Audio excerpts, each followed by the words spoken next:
मेरे हलके में 16,500 वोट रिजेक्ट हो गए। तो किस अथॉरिटी के तहत आरओ साहब ने रिजेक्ट किए? उनके पास तो वोट आता ही नहीं है खुलने के लिए। वो रिजेक्टेड वोट्स को देख सकते हैं कि इसमें कुछ गलती तो नहीं है, रिजेक्टेड वोट कम हो सकता है, कभी बढ़ नहीं सकता। तो हम ये जवाबात चाहते हैं। हमें अभी भी उम्मीद है कि हमें पाकिस्तान के कानून के तहत और इन अदालतों से और इन इंस्टीट्यूशन से इंसाफ मिलेगा। बिस्मिल्लाहिर्रहमानिर्रहीम, अस्सलाम वालेकुम। आज मैं यहाँ इलेक्शन कमीशन ऑफ पाकिस्तान अपनी अपील दायर करने आई हूँ NA 151 की, और मेरे साथ बैरिस्टर तैमूर मलिक हैं।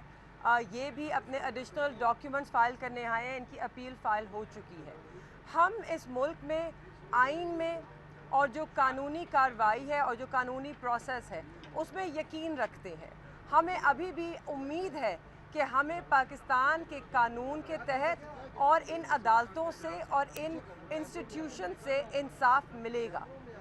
आपके सामने है कि हम इसको धांधली नहीं नाम दे रहे, ये धांधली नहीं हुई है। इलेक्शंस में डाका डाला गया है आवाम के मैंडेट पर, और इस हाईजैकिंग के ख़िलाफ़ हम आए हैं इलेक्शन कमीशन ऑफ पाकिस्तान के पास अपने फॉर्म 45 मुकम्मल तौर पर लेकर। हमारे जो ग्राउंड्स हैं वो बहुत ही सिंपल हैं। फॉर्म 45 और फॉर्म 47 में बहुत बड़ा तज़ाद है। फॉर्म 45 एक हतमी रिज़ल्ट होता है पोलिंग स्टेशंस का, फॉर्म 45 की जमा है वो फॉर्म 47 बनता है, उनमें तज़ाद हो नहीं सकता।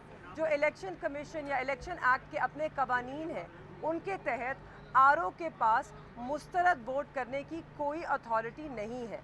तो अगर फॉर्म 45 पर, जैसे कि मेरे हलके में सिर्फ 4,000 रिजेक्टेड वोट था, तैमूर साहब के हलके में भी इसी तरह बहुत कम रिजेक्टेड वोट था, मगर फॉर्म 47 में इनके हलके में 13,000 रिजेक्ट हो गए, मेरे हलके में 16,500 वोट रिजेक्ट हो गए। तो किस अथॉरिटी के तहत आरओ साहब ने रिजेक्ट किए?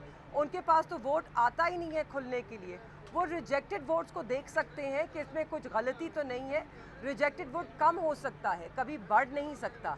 तो हम ये जवाबात चाहते हैं, क्योंकि हमारा मानना है कि ये एक इल्लीगल कार्रवाई हुई है in violation of the very act of the election act 2017 की वायलेशन, खिलाफ वर्जी हुई है। ECP हमें उम्मीद है इस पर नज़रसानी करेगी और इसको दुरुस्त करेगी। ये अब एक सिर्फ क्लरिकल एरर नहीं है। जो पैटर्न हमारे सामने आया है उससे ज़ाहिर होता है कि इंटेंट मैलिफाइडी थी, और इसलिए हम चाहते हैं कि उसे दुरुस्त किया जाए। शुक्रिया। मैं इसमें सिर्फ मज़ीद ये ऐड करूँगा कि हमने अर्ली हियरिंग की भी एप्लीकेशन दी है। ये मामला जो है टाइम सेंसिटिव हैं, 20 तारीख दी जा रही है। अब जो अपीलें फ़ाइल हो रही हैं, ये फ़ाइल हो चुकी हैं उनके अंदर। ये मामला तो आज रात 12 बजे तक इनको बैठ के इसके ऊपर फैसले करने चाहिए। आरओज़ को उनके सारे जो दस्तावेज़ात हैं उनके साथ यहाँ तलब करना चाहिए, रिकॉर्ड का हिस्सा बनाना चाहिए। हम दोनों ने ये भी दरख्वास्तें दी हैं कि हमारे आरओज़ के पास जो फॉर्म 45 मौजूद हैं उनको ला कर रिकॉर्ड का हिस्सा बनाया जाए कि उनके अंदर मज़ीद तब्दीलियाँ ना की जा सकें। कोई प्रिजाइडिंग ऑफिसर्स या पोलिंग एजेंट्स जो हैं हमारे हल्के NA 151 और NA 148 के, उनमें तब्दीलियाँ मज़ीद ना की जा सके। तो ये सब अमल जो है ये बड़ी स्पीड से करने की ज़रूरत है। Justice delayed is justice denied, और हम ये समझते हैं कि चीफ इलेक्शन कमिश्नर साहब को इन मामलात को, अगर हमारी बात सुन रहे हैं, आज ही देखना चाहिए, इसमें डिले नहीं करना चाहिए।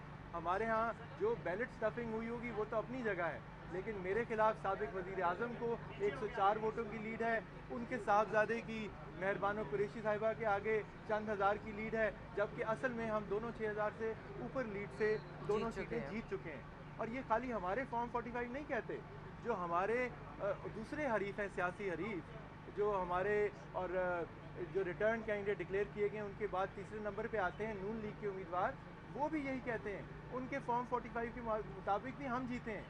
तो जो दूसरी जमात है जो पूरी पाकिस्तान में हमें कह रही है कि हम आपको फॉर्म 45 दे देंगे, उनके उम्मीदवार भी यही कहते हैं कि हम दोनों मुल्तान से अपने हलकों से जीत चुके हुए हैं। तो इन मामलात को देखने की ज़रूरत है।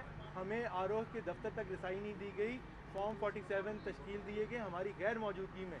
मेरे केस में तो फॉर्म 47 दूसरी दफ़ा भी जारी हो चुका है। नवाज़ शरीफ साहब का और यूसुफ रज़ा गिलानी साहब के लगता है दो साबिक वज़ीर आज़म के हल्के अजीब हैं, जहाँ दो दफ़ा फॉर्म 47 जारी हो चुके हैं। सारा मामला ही गलत है। ये सब वायलेशन ऑफ द लॉ है। और मैं सिर्फ आखिर में ये कहना चाहती हूँ, ना तैमूर यहाँ पर एक लड़े हैं, ना मैं यहाँ पर एक सीट के लिए लड़ रही हूँ। हम यहाँ आए हैं अपने वोटर के हक का दिफा करने। उन्होंने जो हमें वोट दिया वो उनकी अमानत हमारे पास है, हम उस अमानत में ख़यानत नहीं होने देंगे। हम अपने वोटर को ये यकीन दहानी दिलाते हैं कि हम आपके हक के लिए लड़ेंगे। हम यहाँ सीट के लिए नहीं, आवाम के मैंडेट और उनके हक के लिए लड़ रहे हैं और हम लड़ते रहेंगे। बहुत शुक्रिया जी। Thank you.